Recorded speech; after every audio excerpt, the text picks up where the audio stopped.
যে কোনো জিনিসই ফ্রেশ ফ্রুটস, ফ্রেশ ভেজিটেবলস প্রত্যেক দিনই কিনে এনে প্রত্যেক দিনেরটা ইউজ করা উচিত। বা আগের দিন রাত্রিবেলা কিনলেন, পরের দিনে, কারণ ওই ফ্রিজেতে রেখে দিয়ে সেই জিনিসটা ইউজ করাটা ভালো নয়। আমরা তো শান্তনু নিয়ে আলোচনা করছি, তো শান্তনু পাখিটা 2020-21 সাল থেকে খুব বহুল প্রচলিত হয়ে যায় এবং সেটা দিনের দিন বাড়ছে। তো এখন দেখা যাচ্ছে যে শান্তনুর পাখিটা যখন আমরা কিনছি, তখন আমার মনে হয় যে শান্তনুর পাখিটা এবার যে কোনো পাখিকে এনে একটু কোয়ারেন্টাইন করে রাখলে কয়েকটা দিন, তাহলে মনে হয় ভালো হয়, তাহলে সেটাকে পাখিটার যত্নটা করা যায় ভালোভাবে। এটা হচ্ছে আমার কোয়ারেন্টাইন রুম। আমি এইরকম একটা ঘরেতে ফাঁকা খাঁচা রয়েছে, এখানেতে পাখিটাকে এনে প্রথম কয়েকটা দিন আলাদা করে রাখি, তারপরেতে অ্যাভারিতে নিয়ে গিয়ে ছাড়ি। পাখিটা কিনে আনার পর কোয়ারেন্টাইনে কদিন রাখার পর একটা খাঁচায় রাখতে হবে। খাঁচাটা মিনিমাম 4 ডিগ্রি সানের জন্য বা তার থেকে আর একটু বড় হলে ভালো হয়। তো সেখানে পাখিটাকে রাখার পর খাঁচার দুদিকে দুটো ডাল মানে কাঠ নেওয়া গেল, তারপরেতে খাবারের জায়গা দিতে হবে, জলের জন্য একটা ভালো জায়গা এবং দানার জন্য একটা আলাদা জায়গা এবং সফট ফুডের জন্য আর একটা জায়গা, মানে টোটাল মিনিমাম হচ্ছে 3টে জায়গা লাগবে এবং তাকে খাওয়াটা ঠিক করে করাতে হবে। সকালবেলাতে 6টা থেকে 7টার ভেতরেতে সফট ফুড দিতে হবে। সেই সফট ফুডটা কনসিস্ট করবে, মানে সফট ফুডতে থাকবে ছোলা, কাবলি ছোলা, মুগ, মসুর, অন্য অন্য জিনিসের ভেতরেতে বাদাম ভেজানো দেওয়া যেতে পারে। যদি কেউ দিতে চায় কোনো অসুবিধার কিছু নেই। তারপরেতে আর দেওয়া যেতে পারে জোয়ার বাজরাও ভিজিয়ে দেওয়া যেতে পারে, কোনো অসুবিধা নেই। কিন্তু এগুলো সব থেকে ভালো হয় যদি এগুলোকে মিক্সিতে করে চালিয়ে নিয়ে, মানে মিক্স করে নিয়ে, মানে ছোট ছোট ভেঙে নিলে সেটা পাখির খেতে সুবিধে হবে এবং ভালো হবে।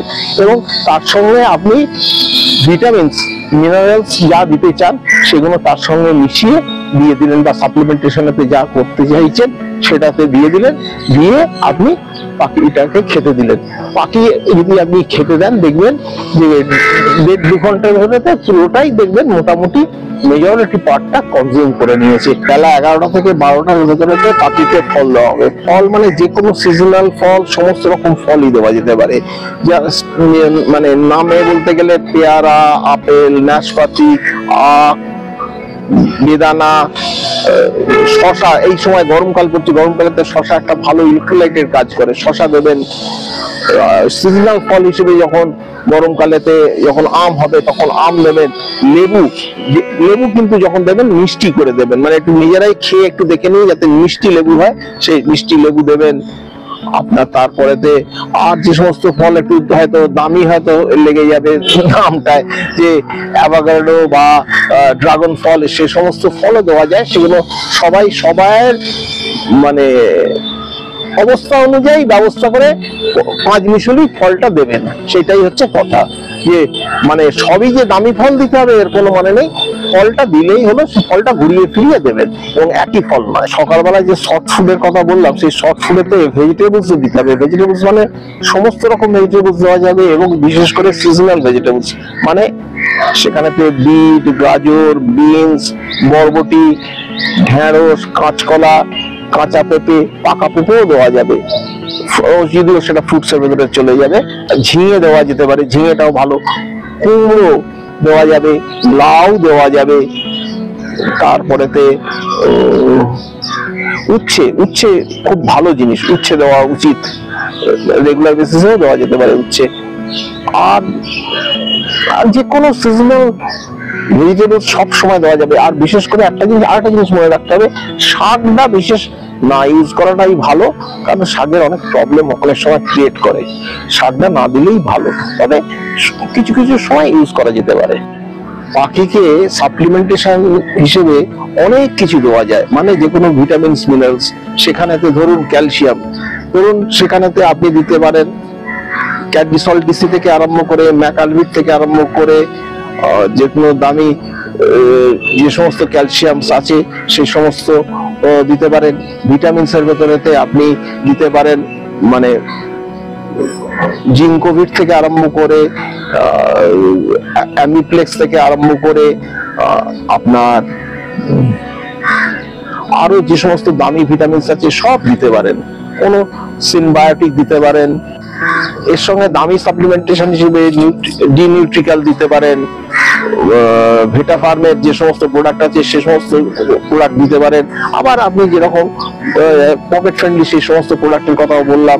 এর সঙ্গে দেখুন আমি যেমন বলছি যে পাখিকে যখন পাখির ডিম বাচ্চা করে তখন তাকে ট্রিট হিসেবেতে অ্যালমন্ড দিই আমি একটু, সেটা হচ্ছে হাই ফ্যাট কন্টেন্ট, সেই হিসেবে একটু বাদাম দিলেন।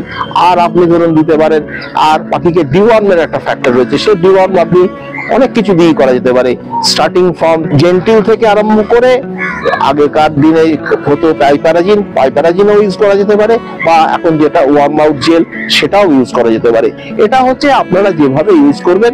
আর তবে কিন্তু ডিওয়ার্ম করার আগে কিছুদিন লিভার ট্রিটমেন্ট করে নেওয়া উচিত। ক্যালসিয়ামের ভেতরে তো অনেক কিছু দেওয়া যেতে পারে, যেটা হচ্ছে যে ক্যালসিয়াম গুলো তো বললাম, সেগুলো তো ছাড়াও গেঁড়ি গুঁড়ো করে দেওয়া যেতে পারে, গেঁড়ির শেলটাকে, বা আমরা যেটা সমুদ্রের ফেনা বলি সেটা দেওয়া যেতে পারে।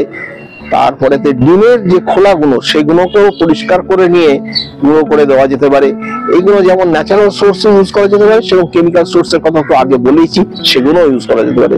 এটা যেভাবে ইউজ করলেই হলো, মানে পাখির শরীরেতে ক্যালসিয়াম বা ভিটামিনস গেলেই হলো। এবং সেইখানেতে যে ফ্রুটস ভেজিটেবলস এর কথা, সেই ভেজিটেবলস এর মারফত তো সমস্ত রকম ভেজিটেবলস দেওয়া যায়, সেগুলো দিলে এই একই কাজে আসবে। ইমপ্লিমেন্টেশনের ভেতরেতে আর একটা জিনিস হচ্ছে প্যালেটস। যে কোনো রকম প্যালেটস ইউজ করা যেতে পারে। প্যালেটসটাকে গুঁড়ো করেও দেওয়া যায়, প্যালেটসটাকে এমনি সিড মিক্সের সাথে মিশিয়ে দেওয়া যেতে পারে, আবার প্যালেটসটাকে গুঁড়ো করে সফট ফুডের ভেতরেতে মিশিয়ে দেওয়া যেতে পারে, সেটা কিন্তু খুব ভালো কাজ করে। পাখিকে কিন্তু এই সমস্ত খাবারের সাথে যেগুলো বলা হলো সে 3 বার খাবার দেওয়া ছাড়া আরও দুটো জিনিস ইউজ করতে হবে।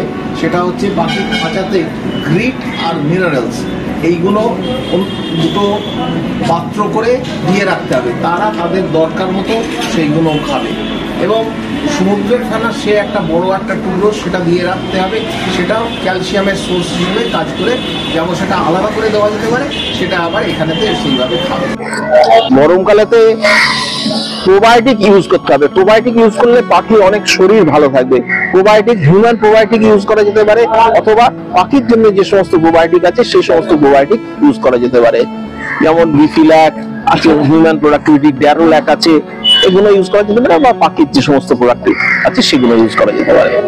যে কোনো জিনিসই ফ্রেশ ফ্রুটস, ফ্রেশ ভেজিটেবলস প্রত্যেক দিনই কিনে এনে প্রত্যেক দিনেরটা ইউজ করা উচিত। বা আগের দিন রাত্রিবেলা কিনলেন পরের দিনে, কারণ ওই ফ্রিজেতে রেখে দিয়ে সেই জিনিসটা ইউজ করাটা ভালো নয়।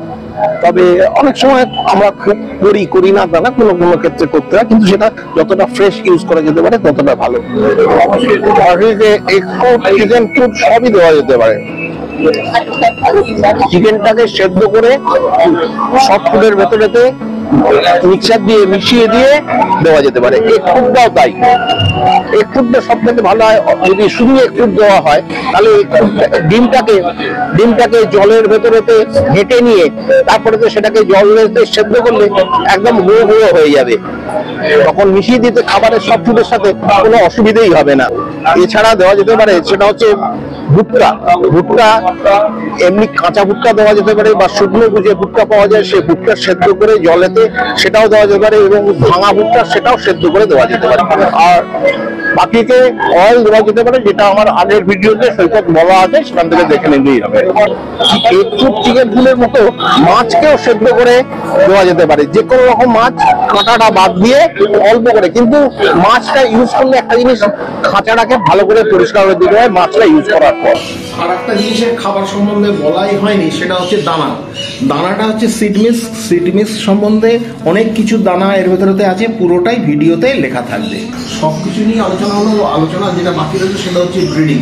পাখির সংকলনের ব্রিডিং বয়স আমার মধ্যে 3 বছর প্লাস হলে ভালো হয়। অনেকে 3 বছরের কমেতে পাখিকে দেয়, সেক্ষেত্রে পাখিকে হ্যান্ডফিড করতে হয় বা পাখির বাচ্চা ঠিক মতো হয় না। কিন্তু দেখো, তুমি তো দেখলে আমার সব পাখি 3 বছর প্লাসে থেকে ব্রিডেতে দেওয়া, এবং তাদের আমি কখনো হ্যান্ডফিড করতে হয়নি, এবং পাখির বাচ্চার মর্টিলিটি রেটও প্রায় নীল বলা যেতে পারে। এটাই হচ্ছে আমার বক্তব্য।